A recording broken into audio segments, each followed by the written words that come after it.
Durante el fin de semana, uno tiene más tiempo que durante los días laborables para leer, para analizar más profundamente un caso que uno haya tratado de manera diaria o rutinaria, porque puede irse a las profundidades de ese caso. Este fin de semana me dediqué a profundizar en el expediente que ha presentado la PEPCA para el caso de la Operación Coral.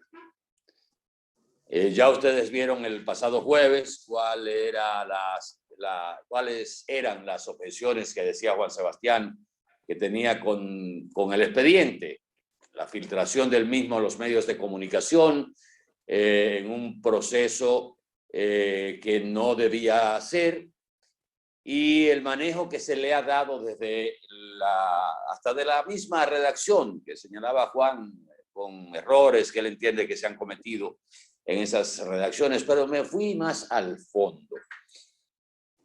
Y viendo el expediente como está redactado, Juan Sebastián, en términos de las acusaciones y de los imputados hasta ahora, y reflexionando también sobre el caso de Odebrecht, que todo parece indicar que el desenlace no va a ser tan satisfactorio para la población como se espera o como se esperaba. Un expediente que se ha llevado a presidentes, ha sacado partidos del poder, ha desmontado emporios empresariales, y que aquí en República Dominicana sería el único país prácticamente que, de acuerdo a lo que se ve, con una procuradora inhibida por razones entendibles, con un rechazo a pruebas que debieron ser fundamentales para probar la culpabilidad de los encartados, el manejo que se ha visto de manera clara, que fue burdo por parte de la dirección del Ministerio Público anterior, y el esfuerzo que están haciendo los fiscales ahora, que estaban antes ahí, pero que ahora tienen la libertad, tienen la independencia de poder accionar más ampliamente, pero casi con las manos atadas, porque entraron a una fase, a una etapa de juicio de fondo con los vicios de la etapa preliminar. Y el caso de la Operación Coral, Juan Sebastián, es mucho más complicado y más comprometido que el mismo caso de Odebrecht y el caso Antipulpo. Porque en el caso Antipulpo, 3 personas ligadas al poder, familiar del presidente, armaron supuestamente un entramado para hacerse multimillonario, negociando con el Estado.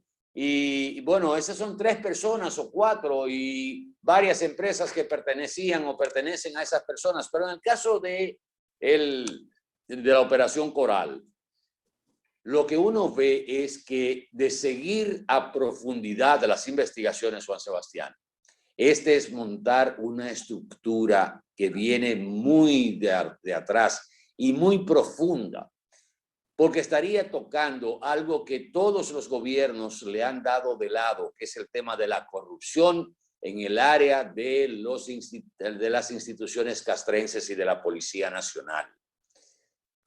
En ese expediente están todas las posibilidades de que el Ministerio Público pueda llegar hasta, como se dice, las últimas consecuencias y encontrarse con esa estructura y con resultados que quizás no fueran deseados, llegar hasta esa estructura. Y empezar por esa reflexión hace que uno sienta cierta aprensión con relación si ciertamente se va a llegar hasta donde tiene que llegarse. Porque es que hay muchos actores que están en ese expediente, Juan Sebastián, y gente que a raíz de lo que presenta el Ministerio Público van a ser involucrados por derivación. Y no solo estoy hablando de estructura policial y militar, estoy hablando del sector privado también. como lo planteé la semana pasada. O sea, este caso, la población no va a quedarse tranquila, a soportar que pase lo mismo que con el caso de Odebrecht, porque en esta oportunidad se supone que al frente de la Procuraduría General de la República hay una persona que conoce de la instrumentación de los expedientes y que tiene la suficiente independencia para llegar al fondo de cualquier caso. Y ese fondo es lo que podría destapar tremenda caja de Pandoras en el caso de la Operación Coral. Hay que leerse el expediente y faltan todavía cosas que pueden incorporarse y que quedan implícito dentro del expediente para solicitar las medidas de coerción contra los imputados en esta operación. Que a propósito ya recusaron a una de las juezas que iba a conocer la medida de coerción, el abogado Félix Porte, que representa a uno de los imputados, la recusó porque entiende que le está violando el derecho a la defensa, porque él se declaró en un estado de indefensión o su representado, porque no tuvo tiempo de conocer el expediente, que tanto ha circulado en la prensa, pero él utilizó ese recurso para recusar justamente a la jueza que tiene que ver con el conocimiento de esa medida. Bueno, pero recusar a una juez es una impertinencia, porque usted no tiene que conocer el expediente. Usted lo único que tiene ahí es que decir que su cliente no se va a sustraer al proceso y presentar los presupuestos, porque no se está haciendo un juicio, que esa ha sido mi crítica al actual Ministerio Público, que siempre te he dicho, Atahualpa, que confunden la independencia con imparcialidad. Independencia es una cosa e imparcialidad es otra. Y la imparcialidad puede venir por malquerencias, por estados de ánimo, por explotación de nombre, por publicidad, por mediatización o por todos ellos juntos, como parece ser que sucede en esta especie, que es lo que yo le he criticado. O sea, compórtense como técnicos, como la parte acusadora. Dejen la costumbre de adelantar las acusaciones para condenar públicamente a individuos que no se pueden defender de la misma manera, porque están moralmente condenados. Y por más culpables que sean, están amparados por una presunción de inocencia. Y ese debido proceso no me voy a cansar de reclamarlo. Y este Ministerio Público podrá ser independiente, pero no es imparcial. Y mira, ese expediente no es la apertura de una caja de Pandora, es una puerta que se ha construido por el que van a tener que pasar todos. El expediente no es necesariamente corrupción, es que los acusados, los imputados, tienen que demostrar de dónde sacaron todos esos bienes. Estamos hablando de personas que se han enriquecido y que no han demostrado el origen de su fortuna. Ese es el aspecto medular de este expediente. No es que fulano cogió dinero de allí y se lo robó. No, no, no, no. Es que fulano tiene una granja, fulano tiene esto, fulano tiene lo otro. Y con el sueldo de este señor no me puede justificar lo que tiene. Ese es el expediente. Y está bien. Vamos a hacerlo con técnica, pero está bien. Pero es una puerta. ¿Por qué, Atahualpa? Porque ninguno de los ayudantes militares de los últimos 20 años puede justificar la fortuna que tiene. Precisamente por eso que te digo. Con Florentino. Vamos con Medina. No el presidente, Medina, el otro de Lionel. Seguimos. Crispín. Ninguno de los ayudantes militares justifican lo que tienen. Y el 99,9, 99,000 veces 99 no puede justificar lo que tiene. Ahora, si es un ministerio público imparcial, va a tener que, no tienen tiempo para trabajar en estos 4 años porque van a tener que llamar a la clase política completa y también a la clase militar, partiendo del criterio con el que ellos han sometido a esta gente, que repito, podrán ser todos los culpables que ustedes quieran que sean, pero la opinión pública no es la que condena, es el tribunal.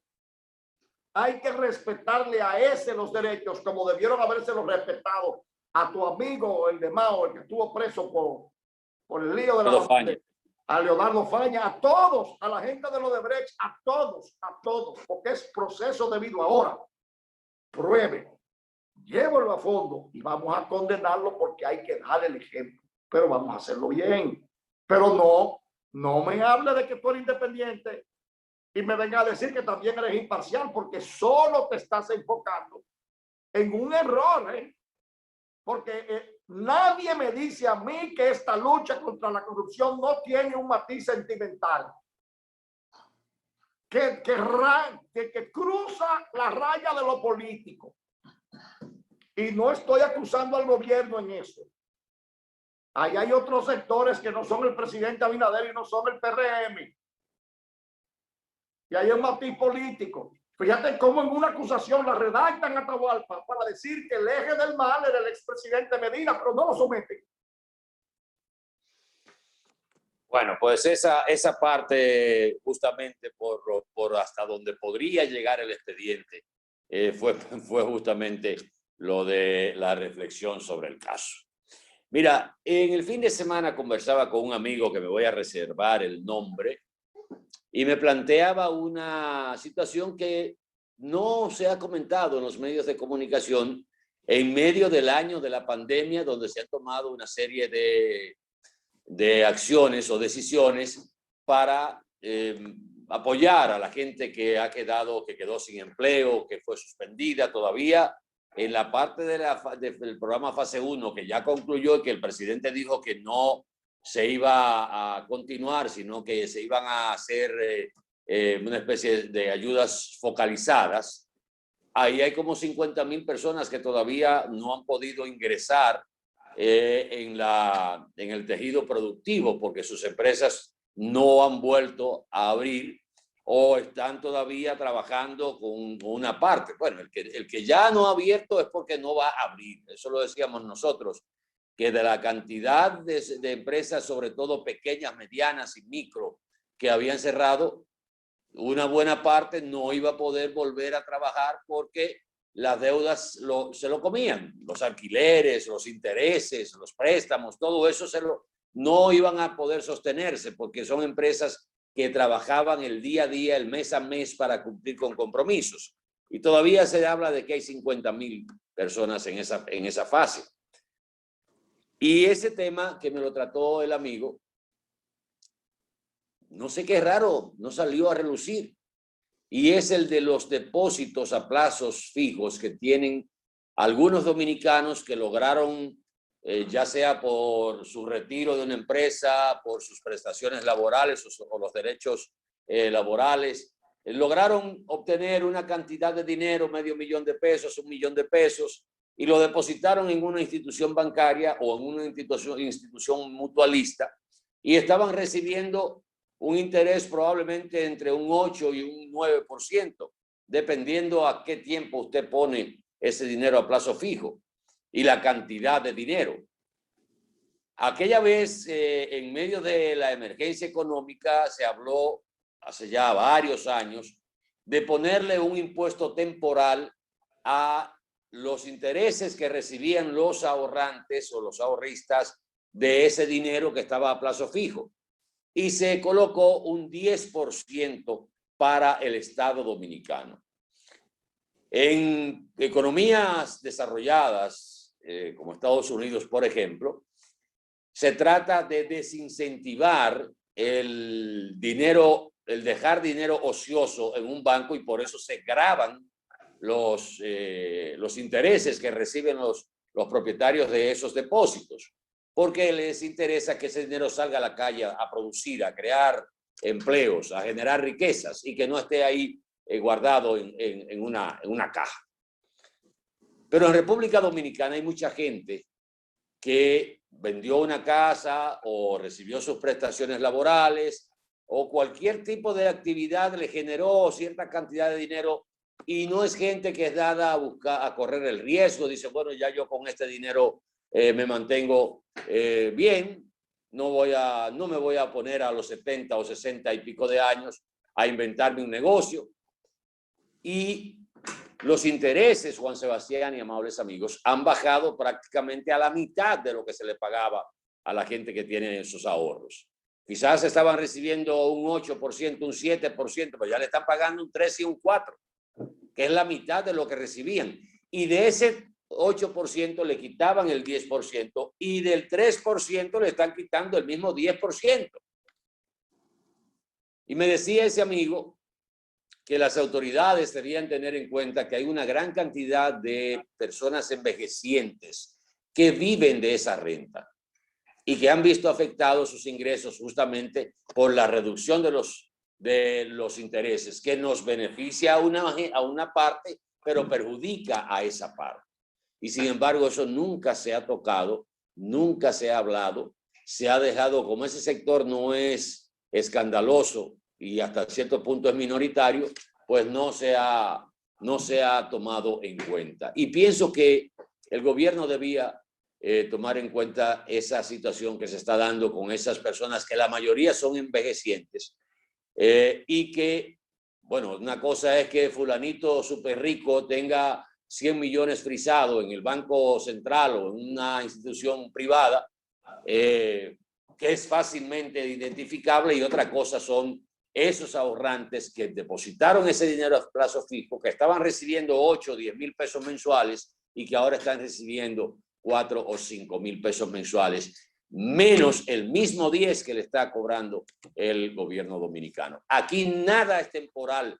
El que le diga, si el gobierno dijo esto es transitorio, olvídese que eso es para toda la vida, como el anticipo, como el ITEVIS, que de un 16 fue a un 18 de manera transitoria, y ahí se ha quedado todo, porque el Estado dominicano no da marcha atrás cuando se trata de recaudar dinero. Un Estado que por años ha sido irresponsable, porque los gobiernos constituidos por políticos y no por estadistas han pensado en sus intereses electorales, y por eso nunca hubo una verdadera reforma fiscal. ¿Y qué ha hecho el Estado? Caer en el latrocinio, porque eso es robo, eso es sustraer. Atahualpa, en el 1917, tengo una estadística del 17 que no está actualizada, el 57% de las empresas dominicanas evadían el impuesto de renta. El impuesto. Entonces, un Estado irresponsable que por populismo, por electoralidad no quiere cobrar, entonces sigue grabando sobre las costillas de los menos, de todos, de los que motorizamos la economía. Somos los que estamos soportando estas los impuestos de gobiernos. Dios mío, voy a ofender a los ladrones, gobiernos ladrones, porque no son los funcionarios los ladrones, hay gobiernos ladrones. Tenemos que ir a publicidad, venimos en un momentito, por favor quédese con nosotros aquí en Q por los canales de Boreal Televisión.